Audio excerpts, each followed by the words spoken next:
दोहराता हूँ सुनो, रक्त से लिखी हुई कुर्बानी, जिसके कारण मिट्टी चंदन भी है राजस्थानी। सबसे पहले तो एक बात कि 2 घंटे की फिल्म कर देने से, कोई एक अंश कर देने से राजपूताने का जो गौरव है, राजपूतान का जो इतिहास है, उसका एक कण भी प्रभावित नहीं हो सकता, बशर्ते इतिहास को हम भली भांति सही तरीके से समझें, उसको जानें। मुझे स्मरण है माँ पद्मिनी, मेवाड़ राजवंश के राष्ट्रीय कवि पंडित नरेंद्र मिश्र जी, जिन्होंने माँ पद्मिनी के ऊपर जो पूरा वाक्य था उसका एक बेहद ही खूबसूरत वीर रस की कविता के रूप में निर्मित किया है। मुझे स्मरण है इसलिए मैं आपको सुना रहा हूँ। दोहराता हूँ सुनो, रक्त से लिखी हुई कुर्बानी, जिसके कारण मिट्टी चंदन भी है राजस्थानी।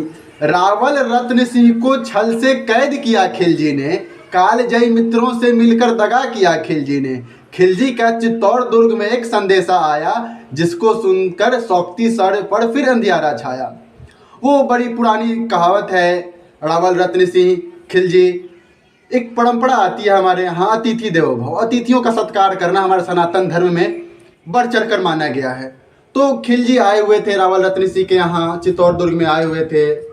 फिर रावल रत्न सिंह उनको उनके दरबार में, उनके राज्य में पहुंचाने के लिए उनको ले गए, और वहां खिलजी ने रावल रत्न सिंह को छल से कैद कर लिया था।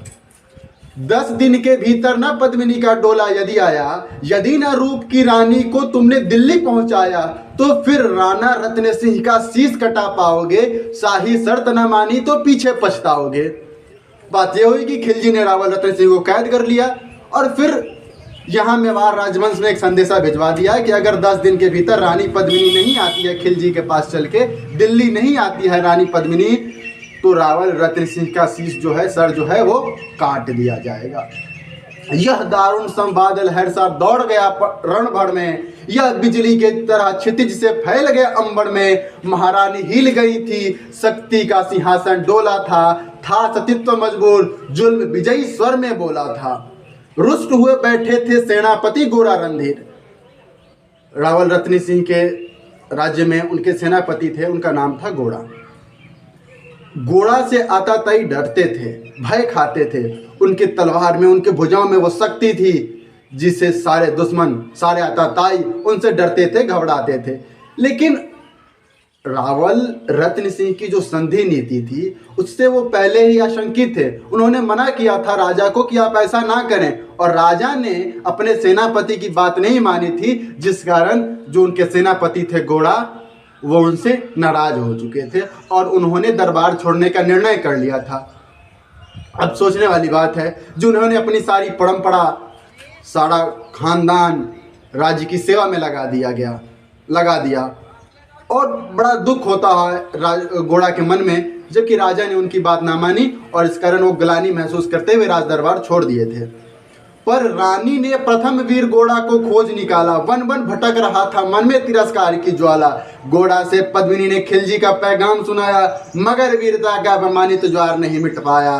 बोला, मैं तो बहुत तुच्छ हूँ, राजनीति क्या जानू, निर्वासित हूँ, राज मुकुट की हट कैसे पहचानूं।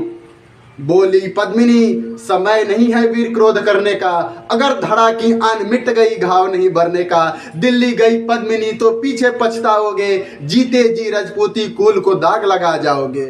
देखिए क्या दृश्य है। वो अकेले जंगलों में वन वन भटकता था गोरा, उनका सेनापति। रानी ने खोजते खोजते वन में पहुंचकर गोरा को खोज निकाला, और वहां गोरा से वह कहती हैं, राणा ने जो कहा किया वो माफ करो सेनानी, यह कहकर गोरा के कदमों पर झुकी रानी। देखिए क्या दृश्य है, वो क्या खूबसूरत शब्दों का प्रयोग किया है यहाँ पर पंडित नरेंद्र मिश्र जी ने। सेनापति, उनके सामने राजपूत कुल की धरोहर, राजपूत कुल की मर्यादा महारानी पद्मिनी एक सेनापति के कदमों में झुकी पड़ी है, और वो कहती है, राणा ने जो किया कहा माफ करो सेनानी, यह कहकर गोरा के कदमों पर झुकी पद्मिनी रानी। है क्या कहती हो गौरा, गोरा पिच हटे बोला, और राजपूती गरिमा का फिर धधक उठा था सोला। महारानी हो तुम सिसोदिया कुल की जगदम्बा हो, प्राण प्रतिष्ठा एक लिंग की ज्योति अग्निगंधा हो, जब तक गोड़ा के कंधे पर दुर्जय शीश रहेगा, महाकाल से भी राणा का मस्तक नहीं कटेगा। क्या उत्तम शब्द का प्रयोग किया है पंडित नरेंद्र मिश्र जी ने। महारानी हो तुम सिसोदिया कुल की जगदम्बा हो, प्राण प्रतिष्ठा एक लिंग की ज्योति अग्निगंधा हो, जब तक गोड़ा के कंधे पर दुर्जय शीश रहेगा, महाकाल से भी राणा का मस्तक नहीं कटेगा। ये प्रतिज्ञा, मृत्यु से प्रतिज्ञा सबसे पहले पितामह भीष्म ने की थी कि जब सूर्य दूसरी दिशा में चले जाएंगे तो मैं अपना प्राण त्यागूंगा। और दूसरी बार ऐसा हुआ है जब गोड़ा ने, जब सेनापति ने ये प्रण लिया है कि सकुशल होने के बाद ही मेरा सर धड़ से अलग हो जाए, फिर भी मैं युद्ध करूंगा। तुम निश्चिंत रहो महलों में, देखो समर भवानी, और खिलजी देखेगा केसरिया तलवारों का पानी। राणा के सकुशल आने तक गोरा नहीं मरेगा, एक पहर तक सर कटने पर धड़ युद्ध करेगा। एक लिंग की शपथ महाराणा वापस आएंगे, महाप्रलय के घोर प्रबंधन भी ना उन्हें रोक पाएंगे। शब्द शब्द मेवाड़ी सेनापति का था तूफानी, शंकर के डमरों में जैसे जाएगी वीर भवानी, जिसके कारण मिट्टी भी चंदन है राजस्थानी। दोहराता हूँ सुनो रक्त से लिखी हुई कुर्बानी। खिलजी मचला था पानी में आग लगा देने को, खिलजी मचला था पानी में आग लगा देने को, मगर पानी प्यासा बैठा था ज्वाला पी लेने को। गोड़ा का आदेश हुआ, सज गए 700 डोले, और बांकुरे बादल से गोड़ा सेनापति बोले। सारे महारानी और गोड़ा की बीच की बात वार्तालाप हो गई थी। उसमें एक निर्णय किया गया था, उसमें एक प्लान योजना बनाई गई थी कि ठीक है महारानी जाएंगी, लेकिन उनके साथ प्लान बनाया गया था, एक योजना बनाया गया था कि 700 डोलियां तैयार रखी जाएंगी। हर डोली में, हर एक पालकी में एक सेनापति होगा और 4 उनके साथ उठाने वाले कहार, यानी कि एक डोली और 5 लोग। और गोड़ा सेनापति का एक भतीजा था, उसका नाम था बादल। गोड़ा सेनापति का एक भतीजा था, उसका नाम था बादल। तैयार हो गया, योजना बन गई कि ठीक है महारानी जाएंगी दिल्ली, पालकी में जाएंगी, अकेले तो जाएंगी नहीं महारानी, उनके साथ 700 सखियां भी जाएंगी। 700 डोली सज गई थी, एक डोली में एक सिपाही, एक सेनापति और उसके 4 उठाने वाले, यानी कुल मिला के 5 लोग। खबर भेज दो खिलजी पर, पद्मिनी स्वयं आती है, अन्य 700 सखियां भी वे साथ लिए आती है। स्वयं पद्मिनी ने बादल का कुमकुम तिलक किया था, दिल पर पत्थर रखकर भीगी आंखों से विदा किया था। स्वयं महारानी पद्मिनी ने अपनी सभी जो 700 डोलियां थी उन सभी सेनापतियों का कुमकुम तिलक किया था। काफ़ी दुखदायी था वो सफ़र कि फिर कब मिलना होगा या नहीं होगा, क्या ये सही वापस आएंगे या नहीं आएंगे, क्या ये अंतिम मुलाकात होगी। और 700 सैनिक जो यम से भी लड़ सकते थे, हर सैनिक सेनापति था, लाखों से भिड़ सकते थे, एक एक कर बैठ गए, सज गई डोलियां पल में, मर मिटने की होर लग गई थी मेवाड़ी दल में। बिल्कुल जल्दी से सारी डोलियां सज गई थी, सारे लोग तैयार हो गए थे। हर डोली में एक वीर था, 4 उठाने वाले, 5 ही शंकर की गण की तरह मत वाले। बजा कूच का संग सैनिकों ने जयकार लगाई, हर हर महादेव से 10 दिशा लहराई। गोड़ा बादल के अंतस में जगी जोत की रेखा, मातृभूमि चित्तौर दुर्ग को फिर जी भर कर देखा। कर अंतिम प्रणाम घोड़ों पर चढ़े सुभट अभिमानी, देशभक्ति की निकल पड़े वो लिखने अमर कहानी, जिसके कारण मिट्टी भी चंदन है राजस्थानी। दोहराता हूँ सुन रक्त से लिखी हुई कुर्बानी। अंतिम प्रणाम करके अपनी मातृभूमि, अपनी धरा से, उन्होंने अपनी जन्मभूमि से, जन्मधरा से अंतिम प्रणाम करके वो वहां से निकल गए कि शायद अब अपनी इस धरती को, इस मातृभूमि को फिर से नसीब होगा कि नहीं आना, वापस आना। जा पहुंची डोलियां एक दिन खिलजी के सरहद में, उधर दूत भी जा पहुंचा खिलजी के रंग महल में। बोला शहंशाह पद्मिनी मलिका बनने आई है, रानी अपने साथ हुस्न की कलियां भी लाई है। अब देखिए क्या मजेदार रहस्य है यहाँ। जो 700 डोलियां थीं उसमें एक इनका दूत भी था, वो दिल्ली पहुंच गया था। खिलजी से कहा, उसने खिलजी से कहा कि महाराज रानी पद्मिनी मिलने आई है, और अपने साथ वो अकेले नहीं आई है, 700 वो सखियां भी साथ लाई है। एक मगर फरियाद उसकी फकत पूरी करवा दो, राणा रतन सिंह से एक बार मिलवा दो।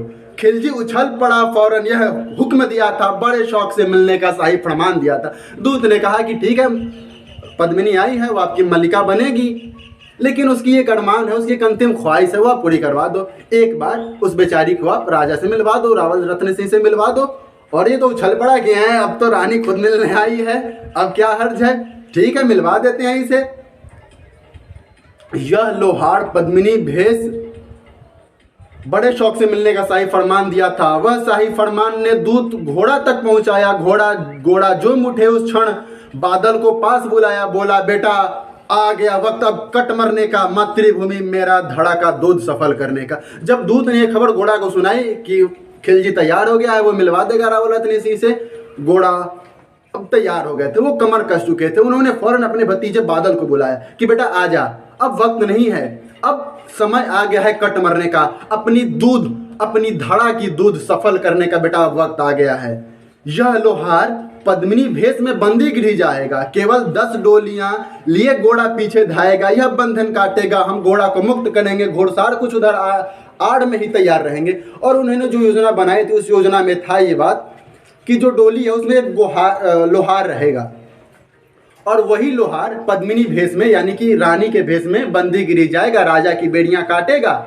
जैसे ही राजा की बेड़ियां कटेंगी हम लोग वापस चले आएंगे, राजा को मुक्त करा देंगे और राजा चित्तौड़ दुर्ग में पहुंच जाएंगे। जैसे ही राणा आए वो सब आंधी बन जाएं और उन्हें चित्तौड़ दुर्ग पर वो सकुशल पहुंचाएं। अगर भेद खुल जाए वीर तो पल की देर ना करना, और शाही सेना आप पहुंचे तो बढ़ चढ़ कर रन करना। और गोरा ने ये बात सिखा दी बादल से कि जैसे ही वो बेड़ियां कटे राजा की, वहां से फौरन तुम निकल जाना, देर न करना। अगर वहां से शाही सेना, खिलजी की सेना अगर आए लड़ाई के लिए तो वहां पर बढ़ चढ़ कर रन करना, आंधी बन जाना, तूफान बन जाना, बढ़ चढ़ कर रन करना।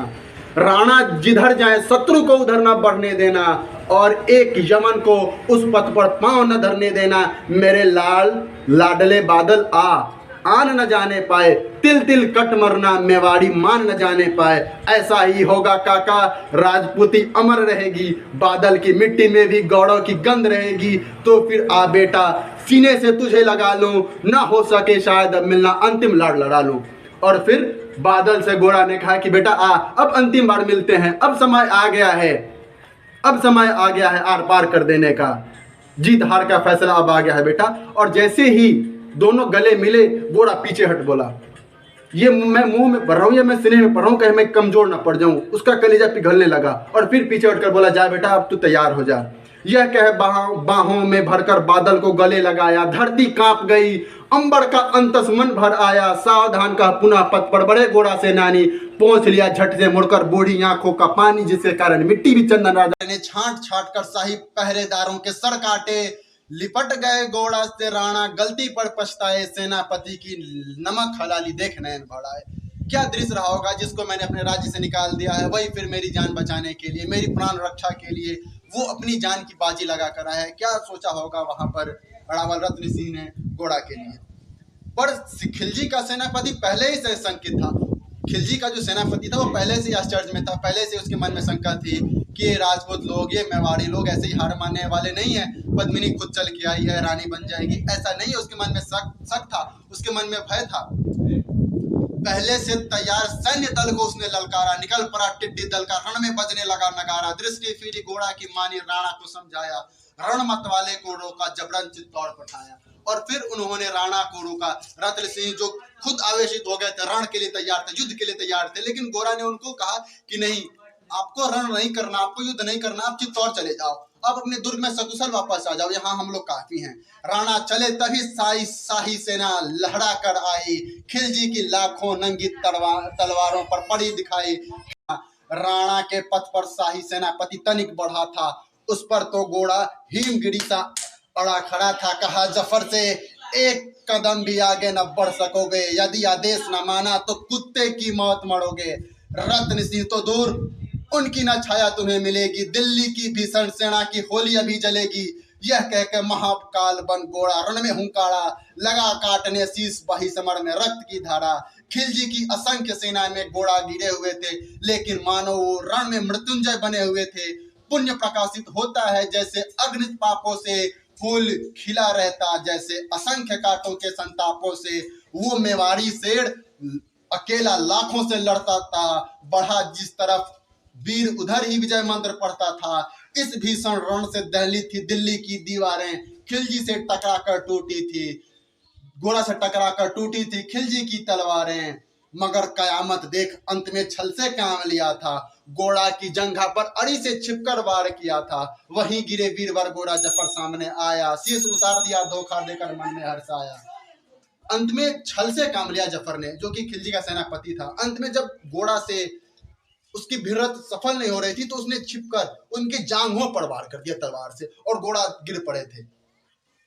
मगर वाह रे मेवाड़ी, घोड़ा का धड़ भी दौड़ा, किया जफर पर वार की जैसे सिर पर गिरा हथौड़ा। एक ही बार में शाही सेनापति का चीर दिया था, मोहम्मद जफर को केवल धर ने निर्जीव किया था। जब ही जफर कटा शाही सेना का साहस लड़ जा, काका का धड़ देख बादल सिंह महारौद्र बन छल से रण करते हो, किस बूते पर जमा मर्द बनने का दम भरते हो। यह कहकर बादल उस क्षण बिजली बनकर टूटा था, मानो धरती पर अंबर से अग्नि सिरा छूटा था।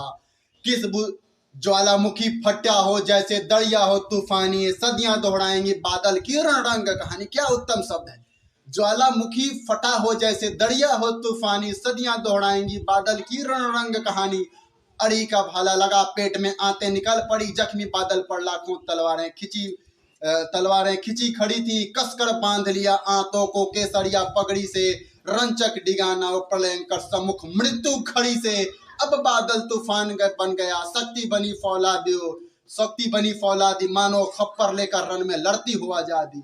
अब उनकी आंतों पर भाला लगा मार दिया था, फिर उसने अपनी केसरिया पगड़ी से अपनी आंतें बाहर निकल पड़ी थी, लेकिन फिर भी अपनी पगड़ी से अपनी आंतों को, पेट फटा था उसको बांध लिया था। कसकर बांध लिया आंतों को केसरिया पगड़ी से, रंचक डिगाना वह प्रलयंकर सम्मुख मृत्यु खड़ी से। अब बादल तूफान बन गया, शक्ति बनी फौलादी, मानो खप्पर लेकर रण में लड़ती हो आजादी। उधर वीरवर घोड़ा का धड़ अड़िदल काट रहा था, और इधर बादल लाशों से भूतल पाट रहा था। आगे पीछे दाएं बाएं जमकर लड़ी लड़ाई, उस दिन समर भूमि में लाखों बादल पड़े दिखाई। मगर हुआ परिणाम वही की जो होना था, उनको तो कण कण अड़ियों के शौण से धुना था।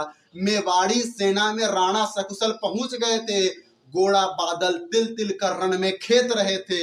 एक एक कर मिटे सभी मेवाड़ी वीर सिपाही, रत्न सिंह पर लेकिन रंचक आंच ना आने पाई। घोड़ा बादल के सौ पर भारत माता रोई थी, उसने अपनी दो प्यारी ज्वलंत मणियां खोई थी।